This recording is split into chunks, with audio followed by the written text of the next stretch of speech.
Good morning, everyone. It's Monday the 2nd of December 2024.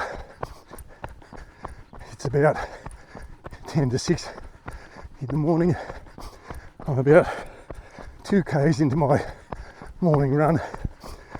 I waited this long because I needed a bit more daylight before I started recording. So today I'm going to talk to you about health and exercise. And so and a bloke called Olly, I can't remember his, Olly Woolrych, and I read about him in the paper on Saturday. Now before I go any further, just to be clear, I'm not a doctor, I'm not offering medical advice. The things that I say are of a general nature, and before you consider any of them, you should consult your own medical professionals, doctors, whatever. So some statistics to start with. Did you know that 1 in 10 men in Australia are being treated for anxiety? Did you know that there has been a 30% increase in the last decade in the number of men who have taken their own lives? So a 30% increase in the rate of male suicide in the last decade. And the really staggering figure for me was that 60 men every hour across the world take their own lives. That's a pretty sobering figure when you do it, multiply it 60 by 24 by 365. That's a lot of families where the husband, the father, the brother, the uncle, somebody like that's not going to be joining you for dinner. And so this is a talk that's related to all of that. Now I think it's pretty well accepted that men in general are not very good at looking after themselves or their health. And it's even more the case when it comes to our mental health. In Australia we have a very well-known saying, she'll be right mate, that many men adopt to their general health, but in particular to their mental health. They don't want to be seen as not coping. They don't want to be seen as being vulnerable.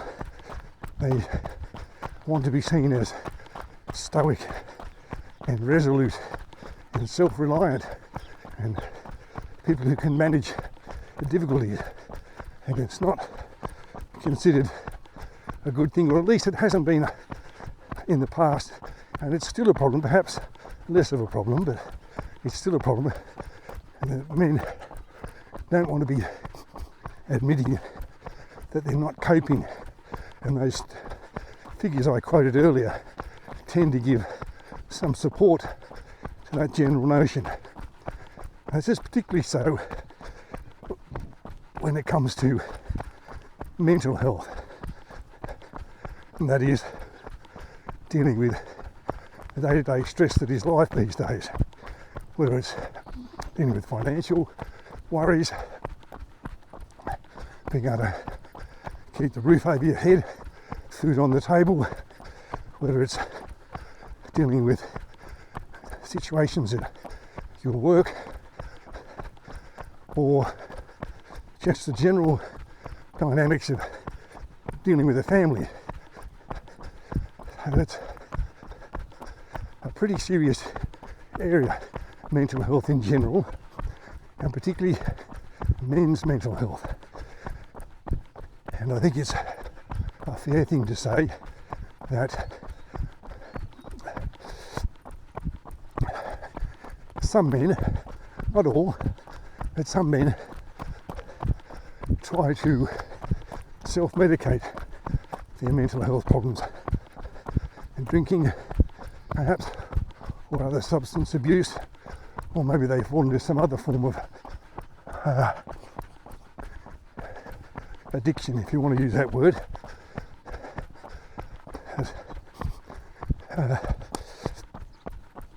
Now we know that exercise of any sort is beneficial for the body. It's beneficial for your physical state, good for your joints, good for your muscles, good for your heart and lungs and all that sort of stuff. And whilst you might still, sorry, I'm not going to put that very well, whilst it won't, exercise won't mean you'll live forever, it might mean that some of the more debilitating things that happen as you get older, joint pain, instability, potential for falls, and so on, heart issues, cholesterol and so on, it might mean that you don't have to deal with those to quite the same extent as you would if you didn't exercise. And even light exercise like walking is considered to be a good thing for the body. Australian health guidelines suggest that a person should do about 150 minutes a week of moderate to vigorous exercise. So that's about 30 minutes a day over 5 days, with a couple of days for rest of brisk walking or something else. But exercise is also good for your mental health. We know, because scientists have studied these things and shown it to us, that regular exercise, or any exercise, even if it's only one off, but obviously if it's beneficial you want to do it more than just once. A regular exercise releases a whole bunch of chemicals into the brain that are called endorphins. I think that's the right name for them, remembering that I'm not a scientist or a doctor. These are the feel-good chemicals that give you that experience of, well, I just busted out a session at the gym and everything hurts, but I feel good. Or I'm doing my morning run and it's hard work, but I feel good for having done it. We know that exercise is good for mental health as well. And this brings us to Olly Woolrych. I don't know him, I haven't met him. I just read an article about him in the paper, and I thought there were things about it that were worth sharing. Now, when Olly was a young fella, that is coming into his 20s, he was having some struggles with working out what it meant to be a man. Was it that you had to be the last bloke standing at the pub every night, or that you had to be strong and tough and resilient and macho and those kind of words? And I don't use those to denigrate people, because there are strong and tough and resilient men, but there are some men who project that exterior appearance, but it's not really what's going on inside. And this is the problem for Olly.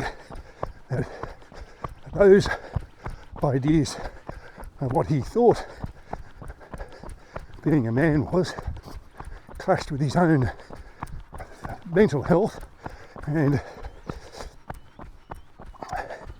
by his own admission he made several suicide attempts. Fortunately he was not successful. At one point he must have moved out of home and then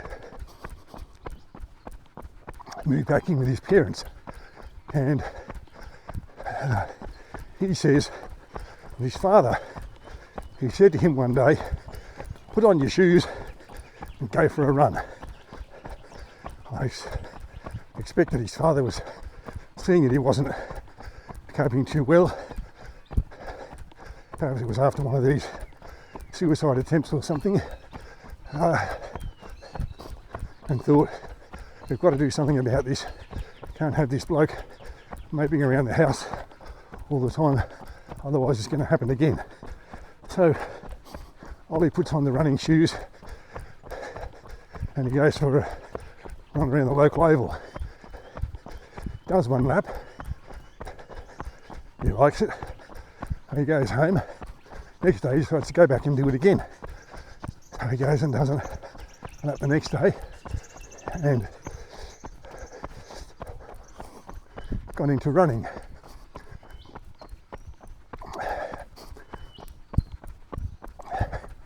Now I'm aware that what I'm going to tell you about him next is somewhat ironic, given what I'm doing at the moment, that he's running by myself.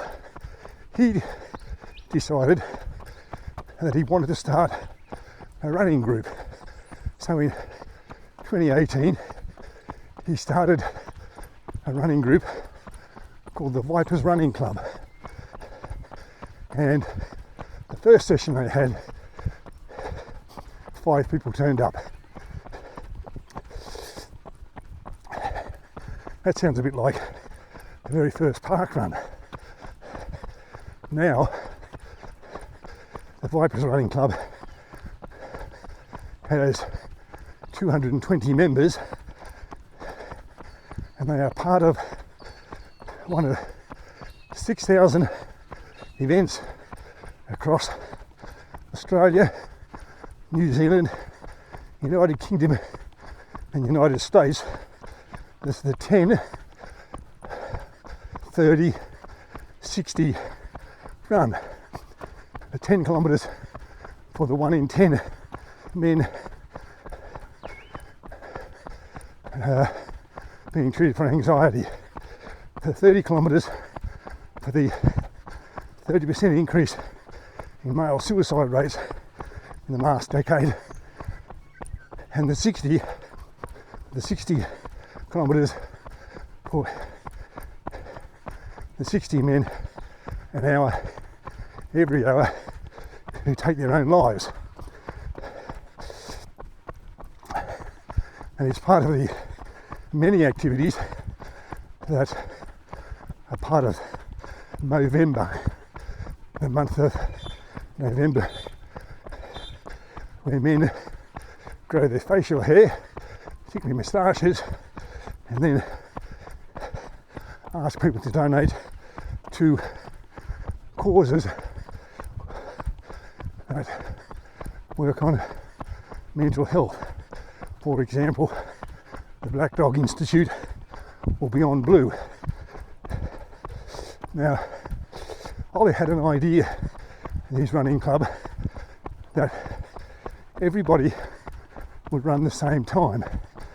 So I guess what they do is they say, well, today we're going to run 30 minutes.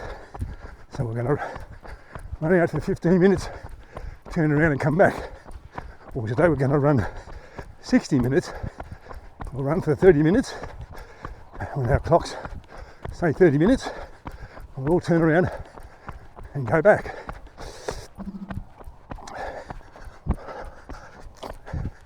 Now,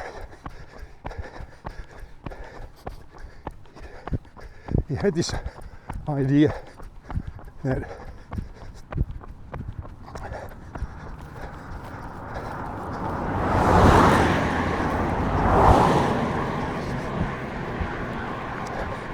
men like himself and others who were dealing with mental health issues were more likely to open up and talk about those issues, which is the main reason for the running club, rather than just the running.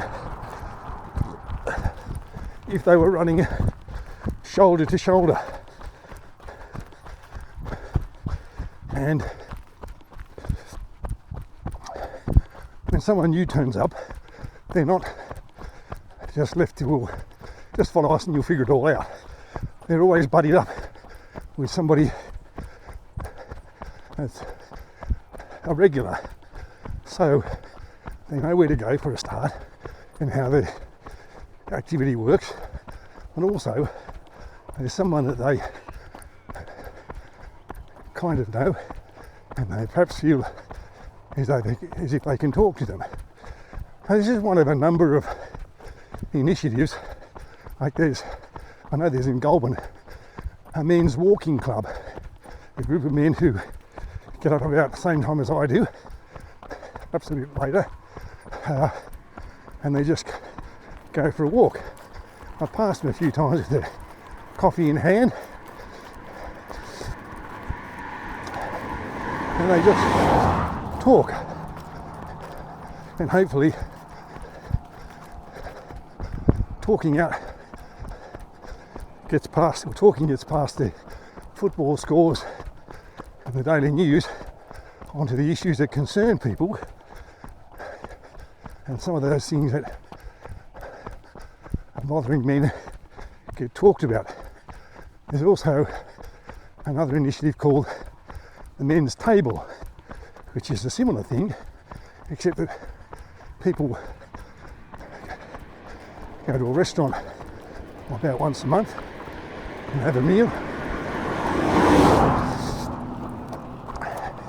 and sit down and talk about some of the things that are bothering them. Now, the thing with the running is that, as I said, the irony of me running by myself while talking about the benefits of running in a group where you are, as I said, shoulder to shoulder with somebody else, and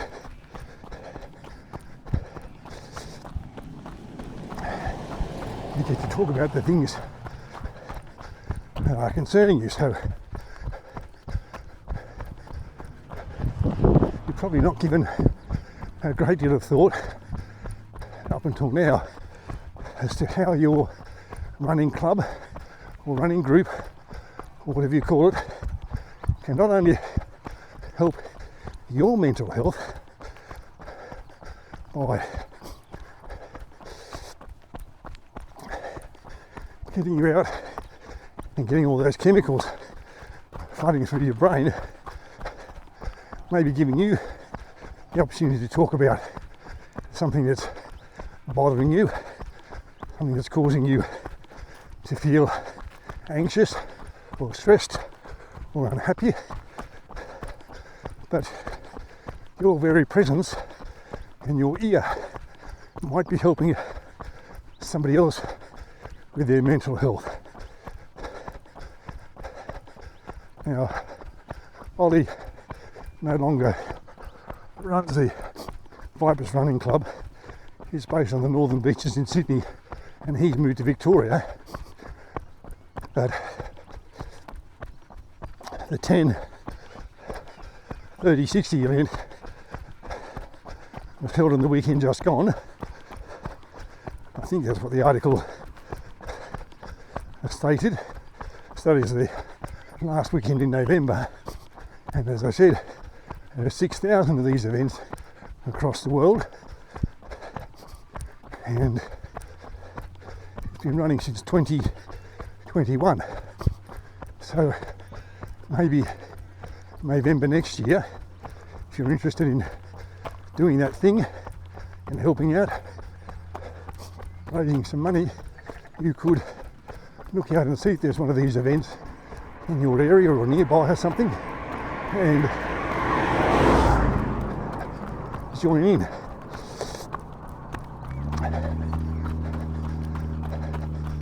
Now, I mentioned earlier a couple of organisations, that is the Black Dog Institute and Beyond Blue. These are, I guess,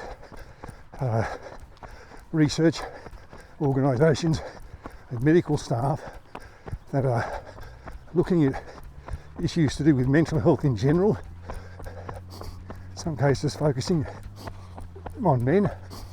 And if you're experiencing anxiety or any mental health issues like that, then they're a good starting point. As well as, of course, seeing your own doctor and finding people that you can talk to about it, whether it's running or just a family member or friend. All right. Well, thank you for watching. Thank you for listening. I hope you've had something to stimulate your thinking. And if not, then perhaps you've just enjoyed the scenery. This road I'm on, by the way, is called Chinaman's Lane. And it runs north-south between the Crookwell Road and Weo Road. About 5 k's west of my home. So because of as I came onto it, and as I leave it at the other end and head back towards home, because of the way the road goes, it's about 3 and a bit k's. Well, as I said, thank you for watching and listening, and I'll catch you in the next running video whenever I make that one.